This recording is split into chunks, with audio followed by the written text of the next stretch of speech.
Good evening, everyone.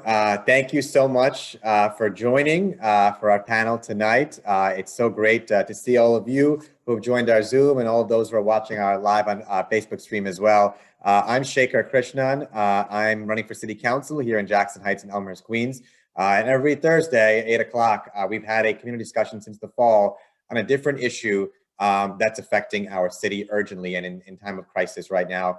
Issues that have been of systemic inequality, as we'll talk about today, that stretch far before this pandemic, have continued through it, and will only get worse after if our city and our state, especially our government, do not take bold and decisive action. I'm so pleased tonight to have with us two panelists who will be speaking on a very critical issue in our city today, which is about driver justice. As we know well, our for-hire vehicle drivers and our taxi workers in New York City are suffering tremendously. Our taxi workers, many have been the victim of a predatory lending scheme crisis in the city, a crisis of the city's own creation that goes back decades, that have resulted in so many taxi workers who are simply underwater with mortgages they cannot pay, saddled with debt that has held back themselves and their family, driven many, sadly, to suicide themselves too, and suffering to find ways to pay off a debt that they should never have been forced to incur in the first place, except for the greed of predatory lenders, coupled with a city government that enabled and allowed such a system to take place and fueled it during this entire time. So we'll be talking about the issue of taxi workers in our city today and what we can do to help so many who are simply mired in debt. As I said before, that was a crisis of the city's own creation. We also have our for-hire vehicle drivers, or our FHV drivers, who work for app-based companies, but are misclassified as independent contractors, which means they don't receive health benefits, they don't receive overtime protections, they don't receive other wage protections they would get if they were properly classified as the employees they are, including right now, the lack of the ability to collectively bargain and to form unions too. These are critical issues for our for-hire vehicle drivers, our frontline workers who have been sustaining us during this pandemic and ensuring that the city keeps moving when many were at home. It was our drivers who were out there every day on our city streets throughout this pandemic, and of course, long before and long after as well. These are critical issues affecting drivers all throughout New York, but in particular, drivers here in Elmhurst and Jackson Heights, Queens, who are so many of the residents of our neighborhoods and our communities in this council district and throughout Queens itself, who have been, and their families, personally impacted by the unjust policies of app-based companies, as well as the city government too. So I am so excited today that we have with us two panelists who are experts on these issues. Augie Tang, or Augustine Tang, who is a member of the New York Taxi Workers Alliance, and also a Yellow Medallion owner and driver as well.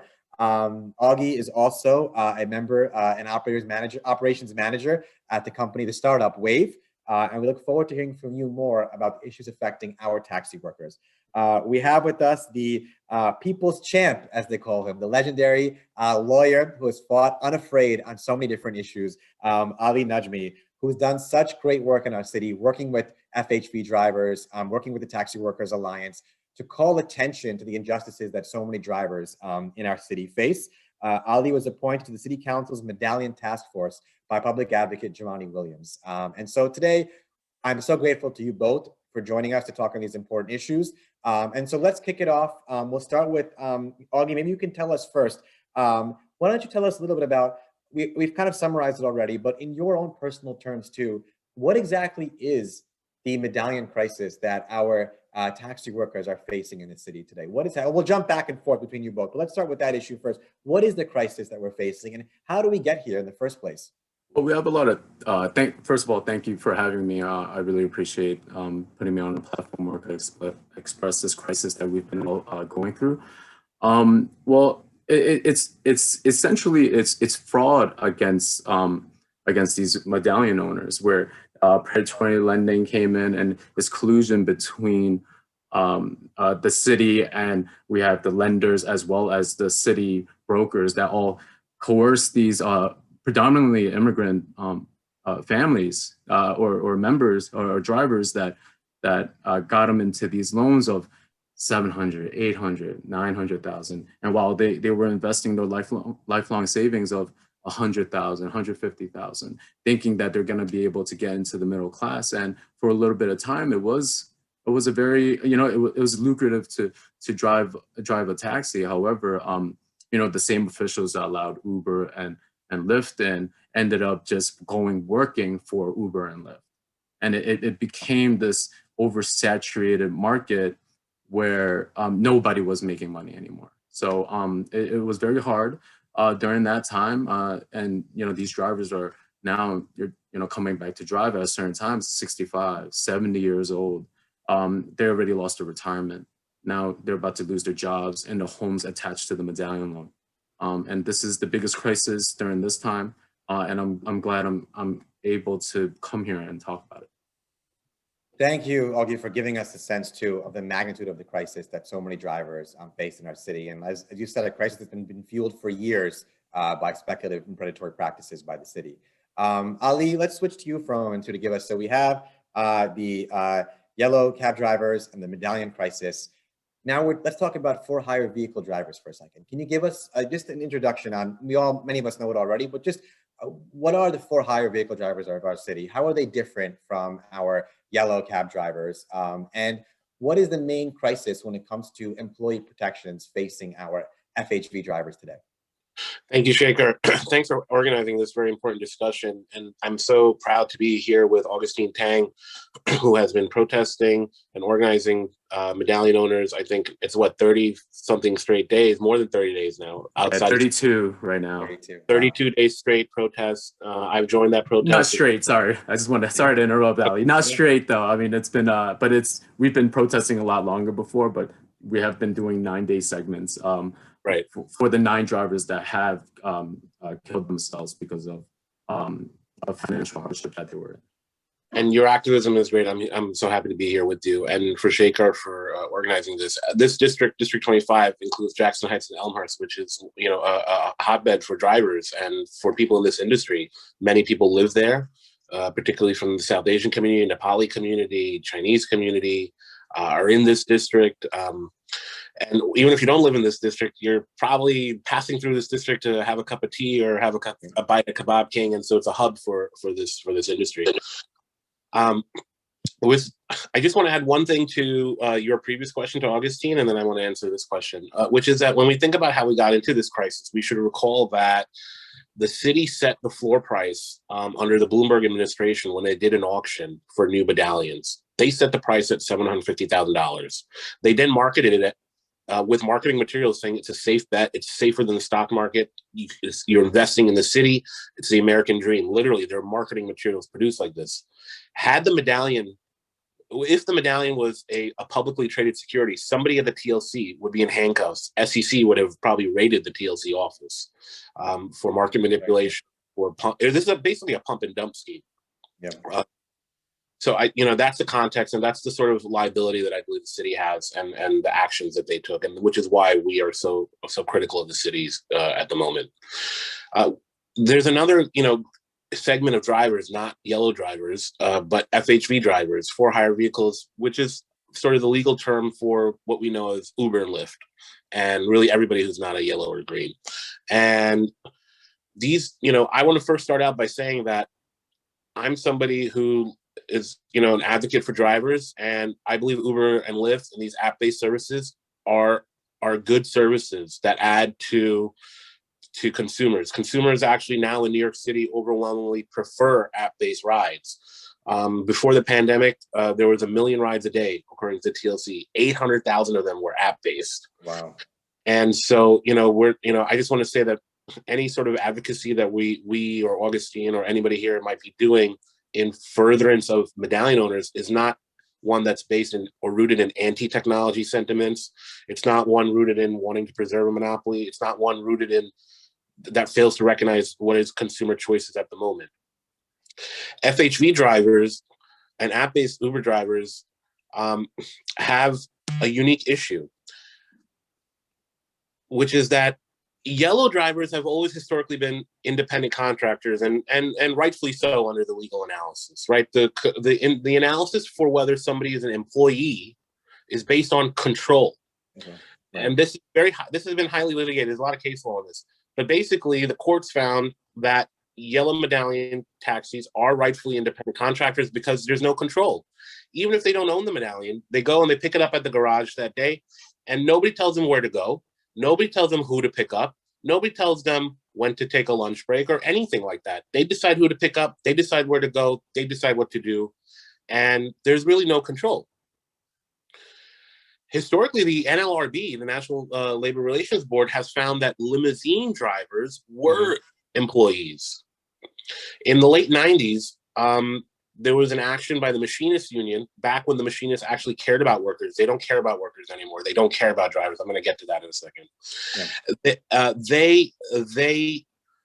It was found that limousine drivers, in fact, the company that really was ground zero for this was Elite Limousine, which is actually based in Queens. And elite drivers were recognized as employees because the base would tell them who to pick up.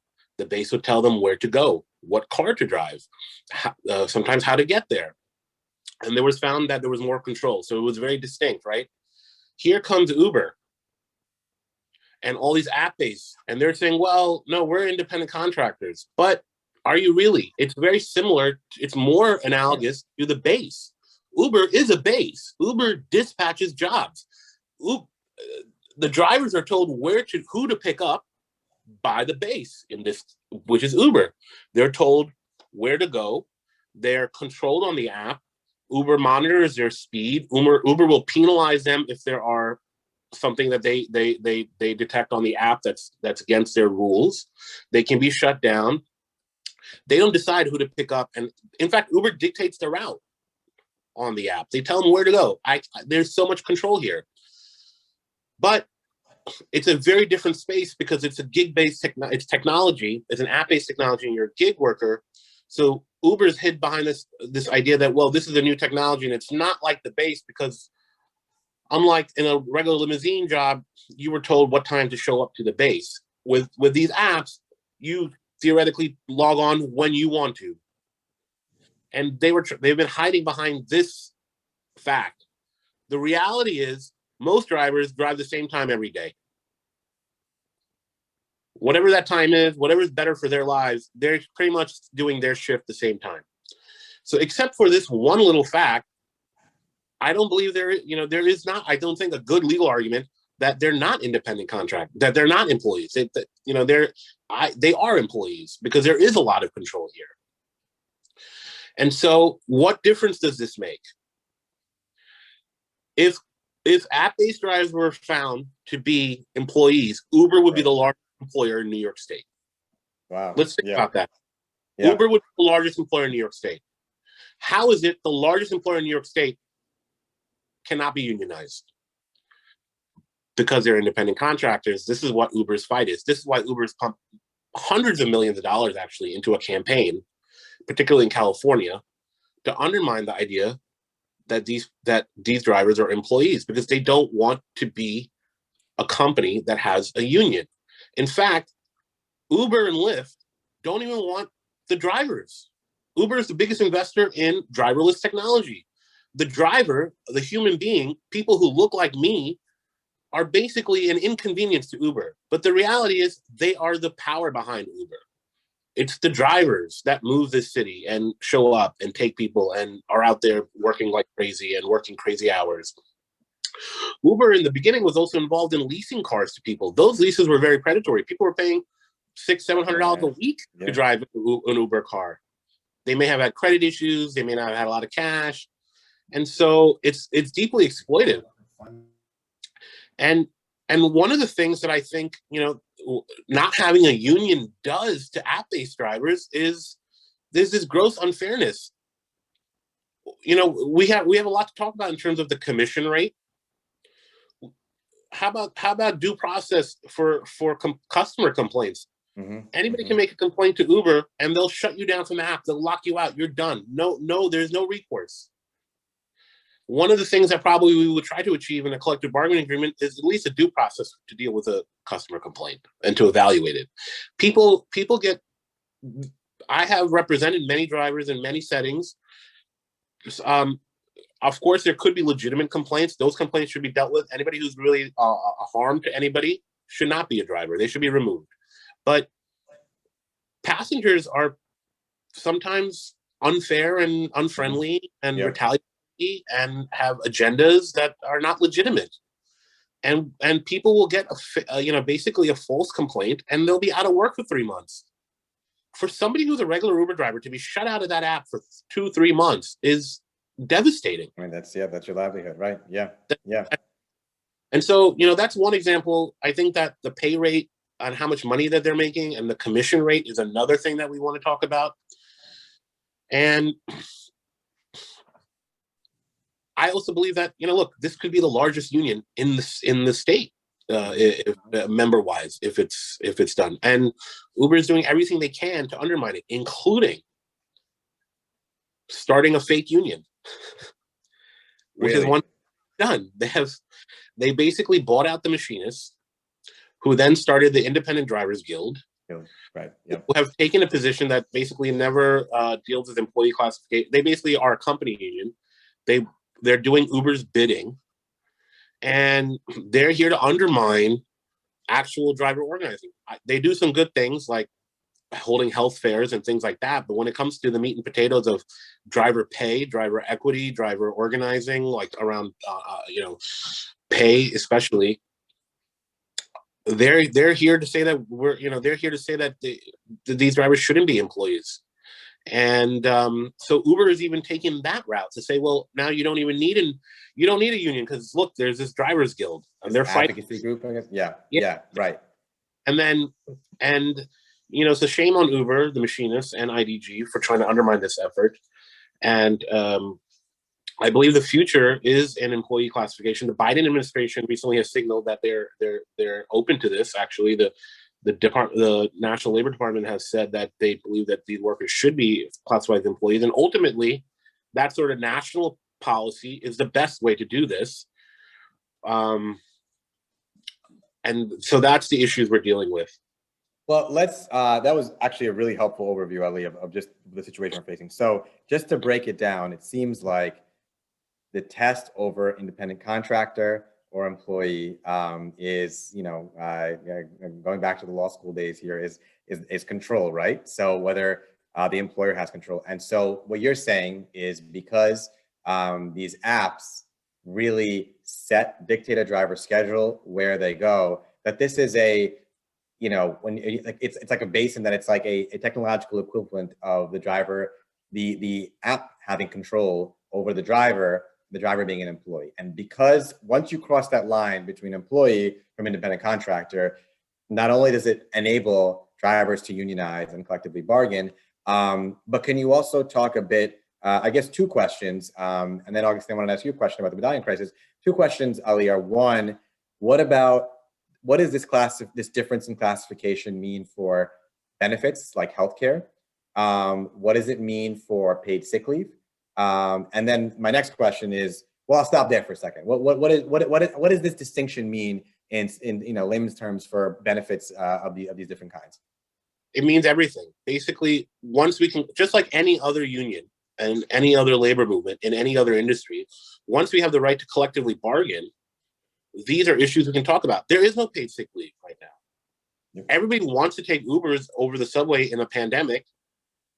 What about drivers who get sick? Right. The job. What about drivers who get attacked on the job, which happens a lot, by the way. Mm-hmm. And health benefits.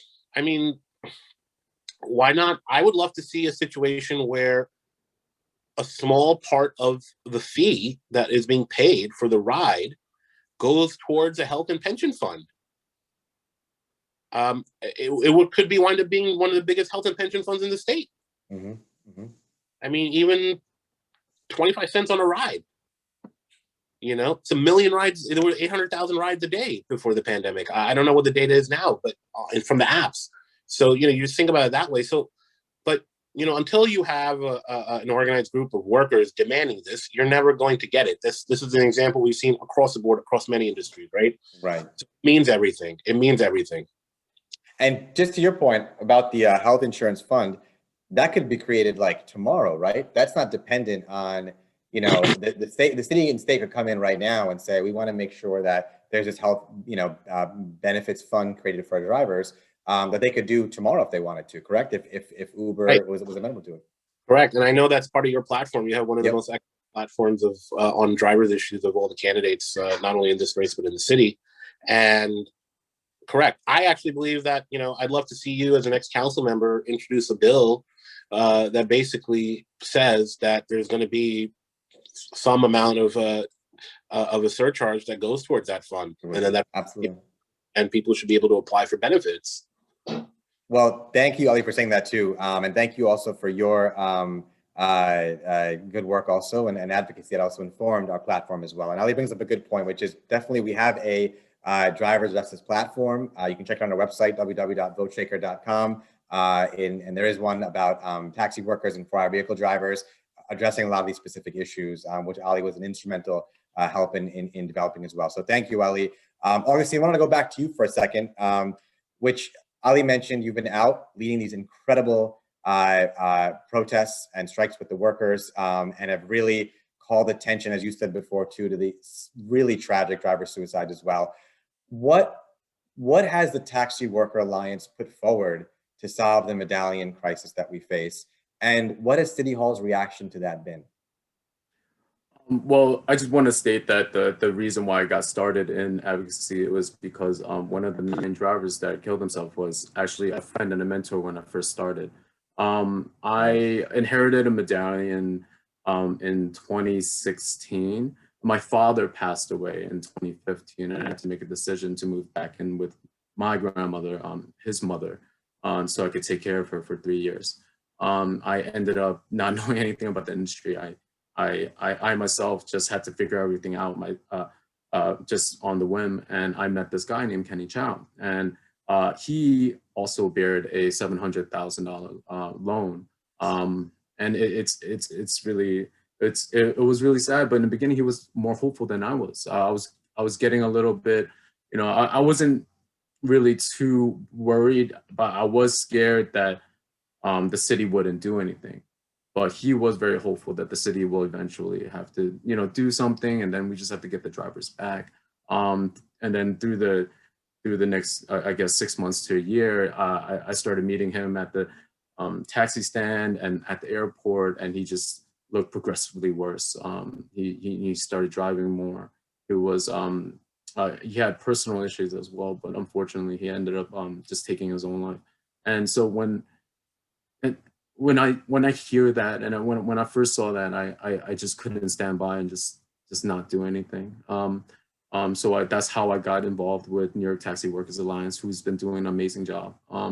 They've been showing me the way of how to organize and just really understand why this happened, and don't blame yourself. It's what the city created. For all of us, we've been in the beginning, we've been trying to scream at the city and telling them that there is no way we will be able to pay off these high loans.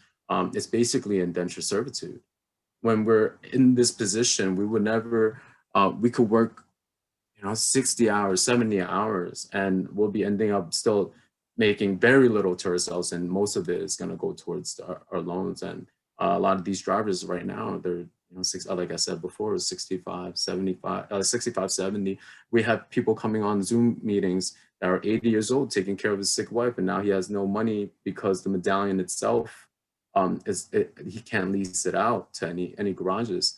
And he's wondering if it wasn't for the stimulus check that he got, he wouldn't be able to have any type of money. And it's very eye-opening when you hear these stories. And that's what we've been doing during the pandemic. We've been very lucky that we have New York Taxi Workers Alliance by our side. They have organized, and we have organized a lot of drivers. We're talking about 200, some 250 come onto the Zooms. and we talk about our issues and we gather information, and it, you know, it's kind of just, it's cathartic to talk to one another about this. And for all of us, the main thing is that we really became like a family, and we stopped kind of blaming ourselves, and we started really understanding the crisis in its own. So we've been out here. Yeah. This is the 32nd day, but we've been protesting a lot longer than that. But we've been doing ever since the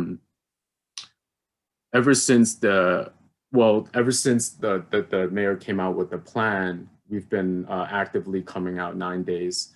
9 days for their 9 brothers that took their own life. The city's plan that came out is a $65 million fund that we think that does not do enough for the yellow taxi drivers. It's a $20,000 grant now towards the drivers to restructure their loan.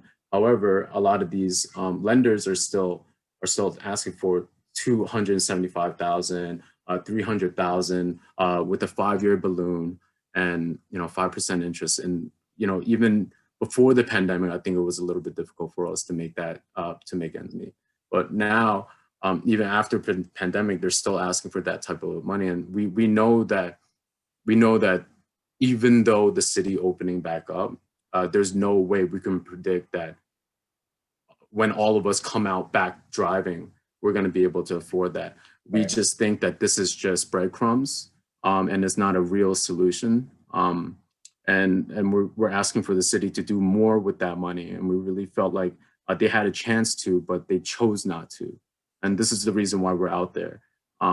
We had Chuck Schumer come out today, who spoke for a little bit, which was amazing. And we would love if we could get some congressional help and support, because this crisis it's been going on long enough.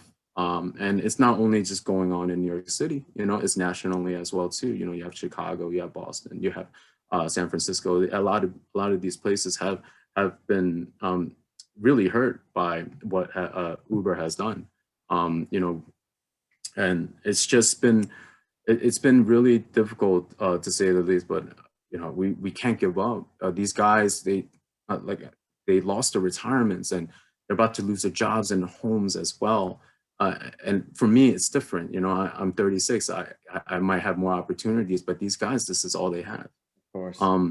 And this is what they felt like that will give them some type of stability later on in life.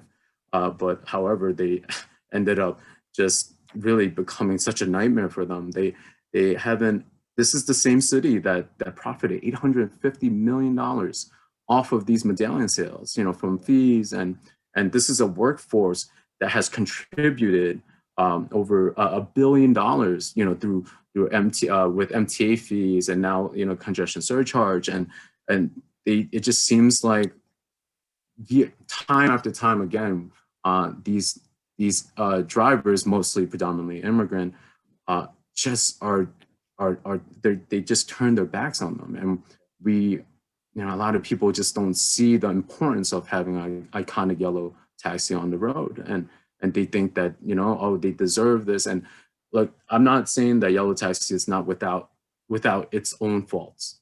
Within the industry, it's very tough, and for me, I want to make sure that I could try to correct that. And I'm hoping that there is a light under the tunnel, and I'm hopeful that something will happen. But we cannot do it without protesting and screaming and voicing our concerns, because people have to hear what's going on.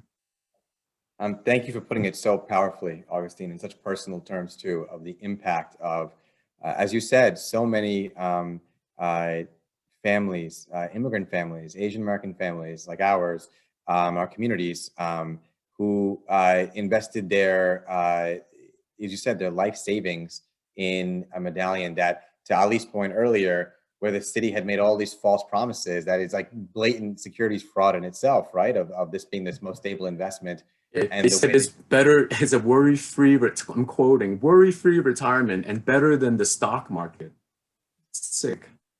It's unbelievable to hear that. And just taking a step back for a second, let's talk about during this pandemic itself, on top of all that was happening before with this medallion crisis, because this goes back for so long too. How were our yellow cab drivers affected during this pandemic? These are our frontline workers, our essential workers too in the city. How were they affected? Before the pandemic? I'm sorry. During the pandemic. Oh, during the pandemic. Well, a lot of people don't know this, but drivers were the first ones to catch COVID. And it was, I believe it was an Uber or Lyft driver that was the first one to catch COVID. And, for all of us, we were in such a confined space, and it's just so easy. It's such a dangerous job where, you have so many different people coming in and out in such close quarters. And during the pandemic, it was difficult to even make money without the federal help. We wouldn't even be able to survive, pay rent, buy groceries.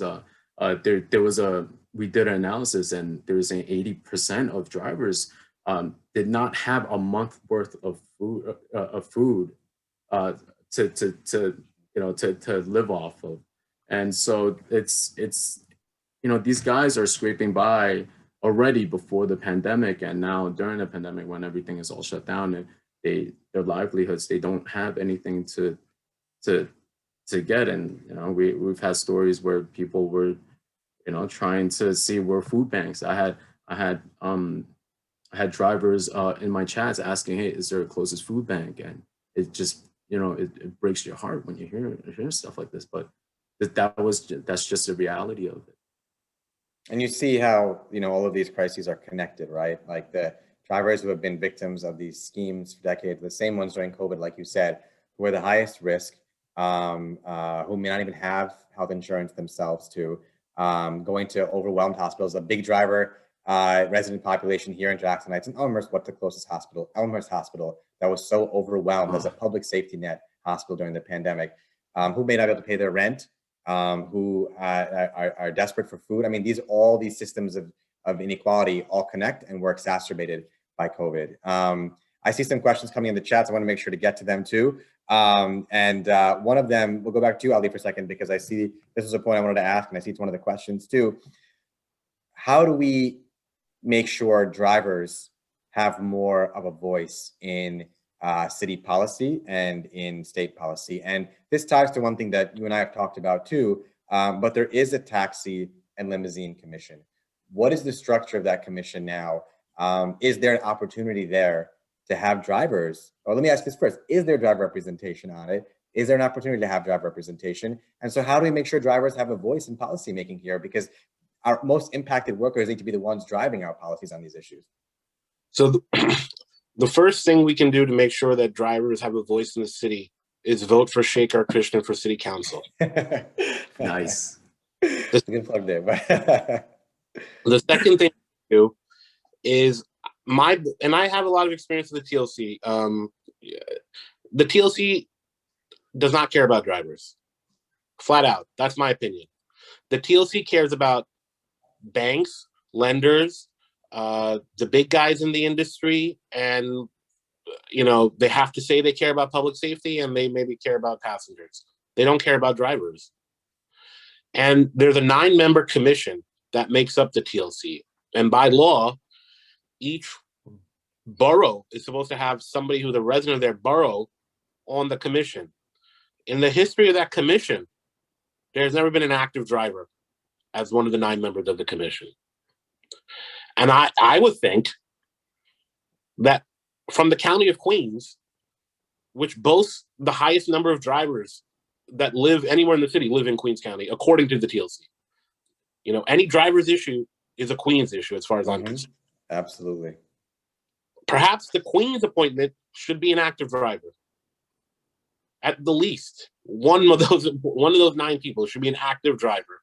If not someone from the driver community or driver advocate. I believe it should be an active driver and somebody who knows what's going on and is involved in driver organizing, and ideally somebody from the New York Taxi Workers Alliance. So that would be a structural change. But, historically, the Queen's appointment has always been somebody a little bit related to the medallion lenders, Melrose Credit Union, which we see driving down, or Melrose, these medallion financial, that would generally wind up being who it was, or somebody related to that, or it would be like some political patronage appointment, like, well, we couldn't do this for you, so we'll put you on the commission.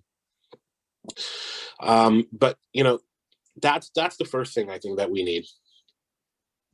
And go ahead. Sorry, you had more? No.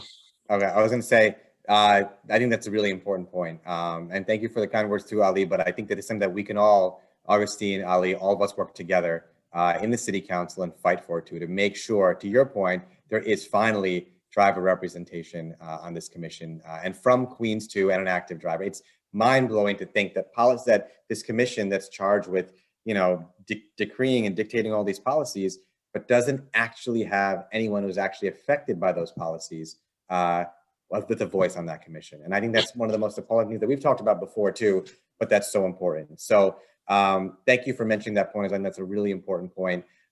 This is a question to both of you, really, but we are, the media has picked up on the number of hate crimes against our Asian American communities. We know that this is not anything new, even though the media just picked up on it now, but it's been going on for so long because of the way in which our communities are invisibilized and have been for centuries, really. But also, there are a lot of Asian American drivers who themselves are victims of hate crimes too. We know this here in New York City, across the country. What can we do to address this issue and better protect our drivers too? Well, first, I actually think that we should start addressing it by actually identifying hate crime as a hate crime. A lot of Asian drivers, especially we have Chinese, Korean, and they're underreported. Hate crime is underreported nationwide, not even anywhere else. I think it comes with just their culturally. A lot of the older Asians don't feel the need to report, and they don't want to put themselves out there. And I think that when we actually do when you actually do see an incident that happened, instead of it just being an isolated incident, it becomes a hate crime. Because I've known a few cases in my lifetime that seemed to be the case, but however, they never classified it as a hate crime. Ali? Thank you. This is, this is an issue really near and dear to my heart. I've spent a lot of the last couple of years advocating for drivers that get beat up on the job. And one of the things that we tried to do a few years ago, and we butted heads with sort of people in the progressive movement about this, was increasing penalties for assaulting drivers on the job. If, on the books right now, if you assault a MTA bus driver or a subway conductor, it's an automatic felony regardless of the injury. If you punch them in the face, right? Like if I just punched you in the face right now, Shaker, it would just be a misdemeanor assault, right? But if you were a subway conductor or a bus driver and I did that to you, it's a felony, and so there would be an increased penalty.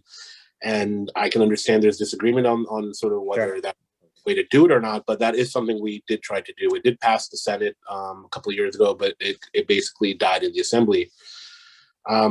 The sort of what the city council came up with then is this sticker that they put on that says assaulting a driver could lead you to some sort of high penalty. And what they're citing is the sentencing for assault in the first degree, which is not necessarily what's going to get charged if that actually happens. So it's a little misleading, but the idea was to put that sticker on to have a deterring effect. And I think people, and that sticker is, just a couple of years old. It wasn't there all the time, and because this state law failed, they put it on. I mean, at the same time, you have to understand these drivers are picking up people who oftentimes are highly intoxicated, right? Especially if you're doing the night shift in a yellow, and you're picking people up when they're coming out of clubs or whatever at 3 a.m. Some of these people are out of their minds, and it's a safety issue for drivers because they get aggressive I myself have in my practice represented multiple drivers in personal injury claims. I mean, we're lucky that in some of these cases, the people that beat them up actually had money. Sometimes people who beat them up are just broke and there's no recourse. I actually settled a case for a yellow cab driver who picked somebody up at like 3:30 in the morning coming out of a club. And it didn't make any sense why they did this to him, but they pulled him out of the cab and they stomped on him. He had to get like a spinal infusion. It was really like stuff. But the guy who beat him up happened to be somebody with some businesses and money. And we were, I went after them and we got a settlement for this guy. A lot of times the people who wind up calling me when they get beat up by people who don't have resources, and there's no sort of like recourse for them. And oftentimes, one thing, whether it's a hate crime or not, one thing I've noticed, there's a disregard for the humanity of drivers, regardless of their race. That's what I was going to say. Like, people treat them like crap because they're drivers. They're disposable because they're drivers. We can step on them because they're drivers. We can spit on them because they're drivers. They're nothing because they're driving. That's kind of this attitude. And so there's this hate that's based on the profession that they've chosen, which in all of our opinions is a noble profession and a great public service and a respectable and honest way to make a living. But there is a public perception and cultural value that exists that's anti-driver. And you see it amongst the public, you see it in the TLC, you see it in the NYPD, you see it in the courthouses, that these people don't matter because they're drivers. And, it's disgusting. I think a couple of points that both of you made that are so important are, one, this this extremely devaluing and disrespectful view of drivers, as you said, Ali, and then to your point, Augustine, too, that it's recognizing how much hate, bias, and racism are part of what motivates some of these attacks on drivers too. I think we have to recognize that as well and not sweep it under the rug too. And I think, contrast that with all of those negative perceptions where, one of my most powerful memories I have during this pandemic, especially recently, was the Taxi Workers Alliance. In addition to all the protests that you've been doing recently, during the whole fight for excluded workers in our city, the marches we had across the different bridges, the Brooklyn Bridge, the Manhattan Bridge too, it was the drivers, it was the taxi workers who were there driving right next to our hunger strikers and excluded workers, which to me was such a powerful, when marching across the Manhattan Bridge, was such a powerful scene to see, that you all were right there along so many of our frontline workers, essential, excluded, just like many drivers are too. And so you really realize the way in which the drivers are our heroes and how much they've been devalued and disrespected by so many in our city too, and like you said, in our government as well. I did see two questions here that I wanted to get, one to each of you from more of a policy point that I wanted to touch on as well. Augustine, we'll start with you, which is, so if the city's proposal and City Hall's proposal falls way short of what's needed to help drivers, one of the questions we had is, what is the New York Taxi Workers Alliance proposal? What is the solution to this crisis? Well, from what we wanted to start with was that our proposal would have cost the city $75 million over the course of 20 years. And that is to bring all the lenders down, bring all the lenders together and bring all the principal down to $125,000 with a 20-year fixed rate and 4%. And that would have a monthly mortgage of $757. However, the city came out with a $65 million one-shot proposal, which is $20,000 to lenders, and giving $20,000 so you could restructure your loan. And they're not really giving a cap of how much they could bring down the loan. And some of these, and there isn't really like a multiplier that works, because anything under 300,000, some drivers are getting 5,000 off after giving the 20,000. Some people are getting maybe 15,000 off, but anything above 175, they'll just bring it down to 175, no matter how much it is. It's just didn't make any sense to us. And for that, we thought it would have been a better solution to have something globally, something like a universal solution where we can all come back and, and work and be in a healthy state where we could be able to afford our monthly mortgages. Like, who are they to say who wins and who loses? Right. Exactly. And they're the one who caused this crisis for us, and for a lot of these drivers right now, if only they want the lenders to do it individually for every driver, and we don't want that.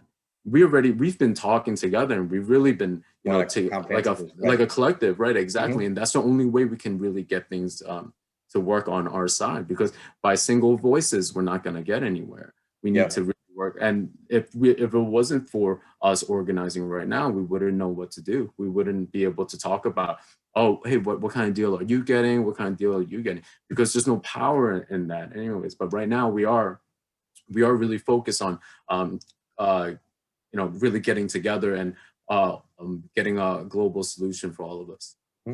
And one follow-up question I see here from someone too was, is there a way to restore or increase the value of the medallion? It's dropped so dramatically, like you said before, that's led to such devastating stories. Is there a way to bring up the value of the medallion again, somehow with government involvement? Well, I mean, they could work as a backstop, and this is the number one way we've been fighting for it too. If they work as a backstop, which is that they will cover if a driver were to default on their loans, that the city will come and pay for the rest of it, and none of that pressure is on the driver anymore. A lot of these drivers have houses tied into their loans, and the hardest part for them right now is that they're willing to do anything. They're willing to borrow money from their friends, borrow from brokers who's giving them 12% interest rates. That they don't realize that, hey, look, let me just, I'll figure that out later, but right now I don't want to lose the roof over my family's heads that I've provided through this industry. Thank you, Augustine, for explaining. Go ahead, Ali. Okay. On this last question about increasing the value, I've been thinking about this issue. And when I served on the Medallion Task Force, and I'm thankful to Public Advocate Williams for appointing me, I got a lot of data out of that came from the TLC that not everybody's privy to. And one of the pieces of the data that I mentioned earlier was that pre-pandemic, there were 1 million rides and 800,000 of them were app-based. There's a clear consumer preference for app-based. Generationally, and medallions can only do street hails, right? Right. If you're 25 years old right now, the idea of putting a hand out on the corner and doing this and getting a cab is ridiculous. It's unheard of. They don't do it. The younger you... I'm sorry to introduce. We're not only vertical towards street hails. We can do e-hails, and we have been doing it like accessorize and stuff like that. However, a lot of these drivers are older, and we haven't. The TLC hasn't adapted in changing our format more for consumers, and that's always been a huge problem. And that's a great point. And I was going to mention that too, which is that the TLC has tried to do these apps. Right. So my main point is that, look, the street hail, as you get younger, you're less likely to have ever done a street hail. If you talk to somebody 20 years old right now, 25 years old right now, unlikely, right? They're not doing a street hail. They've never done a street hail in life, and they're never going to. So that now you talk about the future of the medallion. If most people that are young now, in 10 years, 20 years, they've never done a street hail, they're not going to do a street hail later. So the value has to come, to protect the value of the medallion has to come from getting them, for them to match consumer preference. Consumer preference now is e-hail. Right. How is it try to tackle this? They've developed 2 apps. I don't understand why they have 2 apps. And they both suck. Curb and Arrow both are bad apps. There's not a lot of people using them. And the technology is just not as good as the Uber and Lyft apps.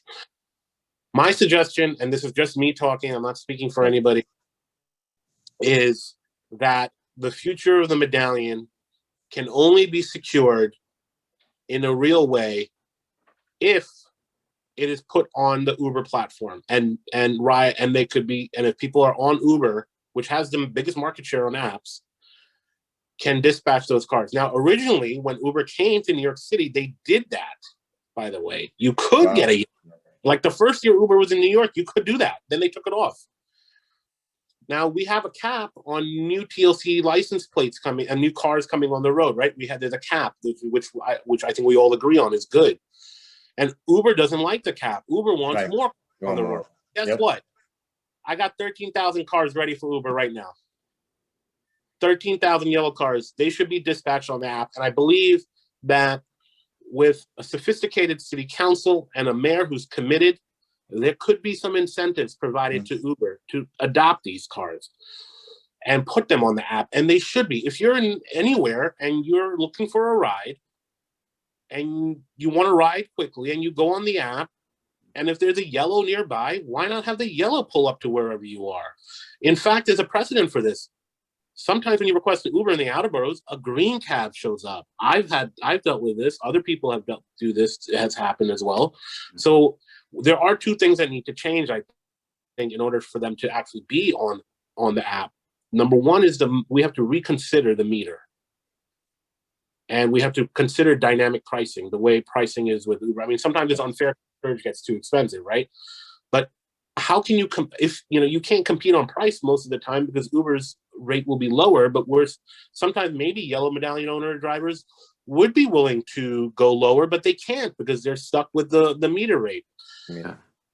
I think what's actually kind of, I think there was a lot of misconception in that, right? Especially right now. I think a lot of people don't realize that yellow taxis are, we've actually done a lot of work, and I do this in my cab, try to see how much it would be in accordance to the meter. And a lot of times we are cheaper. And New York Taxi Workers Alliance has done numerous rides, like thousands and thousands of rides, and we found that yellow taxis are 17% cheaper. And this is something that the narrative that Uber fed into, right? Like where cabs are dirty, they're rude drivers, and they're reckless driving. And this is something that they and I get it, and that is something that that the yellow taxis stigma has always been played. But I do feel that a lot of the owner drivers have always kept their cars clean. They have because they are professionals and they have a small business, and this is their livelihoods. And so it has become such a bad. Most of these lease drivers that go on garages that charge them high lease rates and that give them a dirty car. Why would those lease drivers feel like, oh, it's their job to clean that car? It's the system in itself. It has really, really hurt us. And these garages that basically treat their lease drivers like second-class citizens, where they think that they're doing them a favor while these drivers are paying them $800 a week. At a time, $1,000. It's ridiculous, the system. It's that. Go ahead, Ali. The other thing is that the comfort of the ride.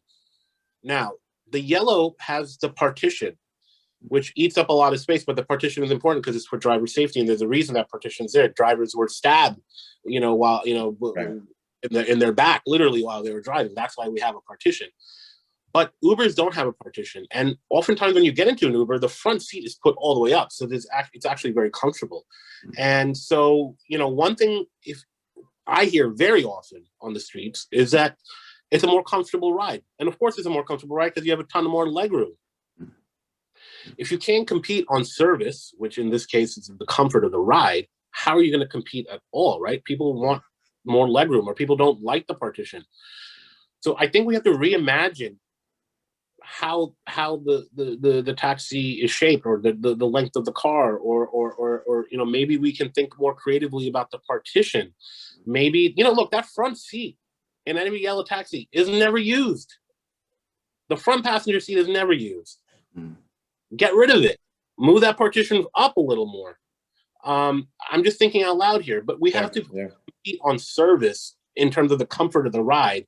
And one of the biggest things we hear from consumers is that an Uber is more comfortable. Now, Uber is lucky that they don't have to have the partition because their consumers we know who they are. They're on the app. There's some ability, needed to hunt them down. We could. Not all, there could be exceptions to that, but generally there's that the yellows don't have, so they need the partition. But these are ways that we have to think about the future value of this medallion needs to be on pricing, comfort, and consumer preference on apps being dispatched.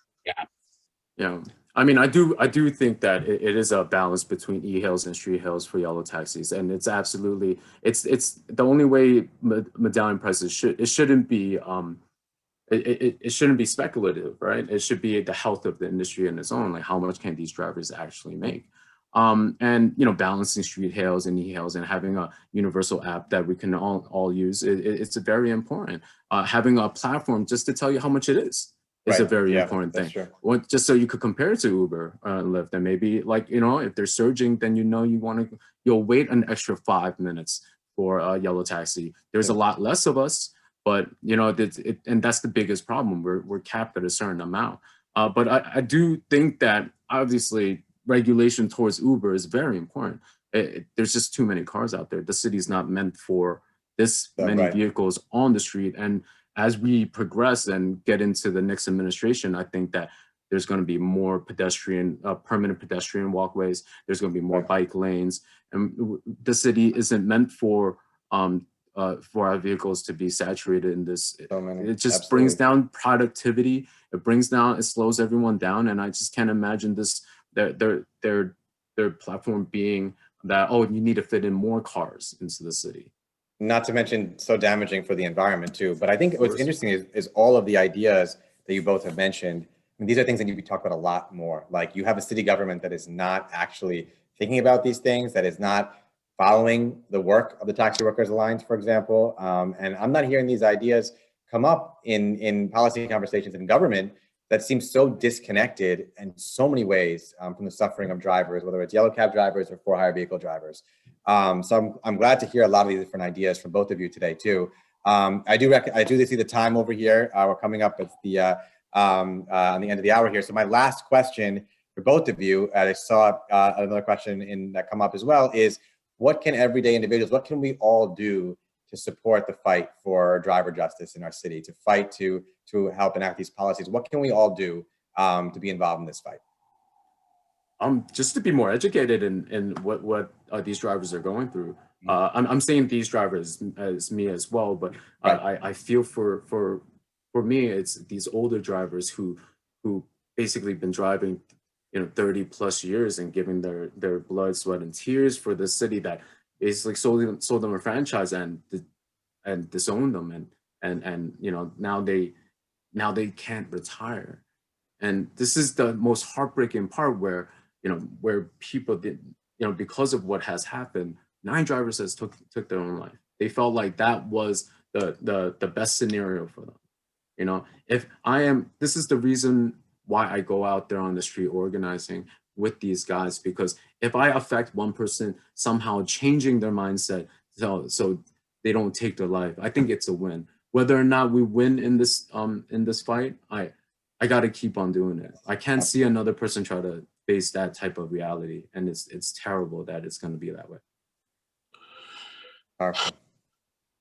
I think to Augustine's point, we need consumers to be educated about drivers' issues. I think actually a lot of consumers do in their heart care about how their drivers are treated and how their drivers are living. They care about that, and I think that probably most of them would be fine paying a little bit extra into that health and wellness and pension fund that we talked about earlier. Mm-hmm. And I think that the one thing consumers can do is, always give a good rating if you get a good ride. That's important to people on apps. Be nice to yellow cab drivers and tell them thank you. That you wouldn't believe like the little things in the day that makes a difference to people on their shift. And when you can, hop in a yellow. If it's there and it's ready, go for it. Sometimes it's a lot easier and quicker. And finally, I would say make this an issue that you vote on. This is a large segment, especially of this district. This district, yep. And really this entire, especially all Queens County. Vote based on this issue, on this issue, and vote for Shaker.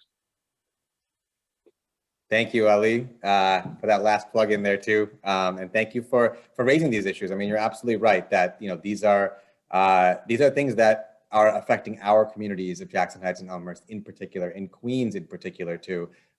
Given how many residents in our district are taxi drivers or four-hour vehicle drivers themselves too, it's a crucial issue, and I think we've reached a point. Augustine, all the work that you're doing, the incredible organizing every single day, the point you just made, if you can impact one life and save one driver from taking his or her life, I mean, that is such a enormous impact that you're having every single day. It tells you the urgency of the crisis that we're facing right now and how much more moral leadership we need from City Hall, from city government to fight by our drivers. So, and I think you both so powerfully convey that tonight. So thank you both so much. I'm really grateful to you both. Looking forward to continuing our work and advocacy together too, and to keep fighting on these issues as well. And again, as I said, as Ali pointed out too, definitely check out our platform, www.voteshaker.com, where we put there too our driver platform as well on many of these issues that we've talked about tonight. These are the most pressing issues facing drivers in our city today. And it's, as Ali said, as consumers, as New Yorkers, we have to fight aggressively on these issues, hand in hand with our drivers. So thank you all so much for joining. Ali, Augustine, thank you for the incredible work you both do every single day. And we keep pressing ahead. So thank you all so much. Have a good night, everyone. Thank you. Hey, thank you. Bye.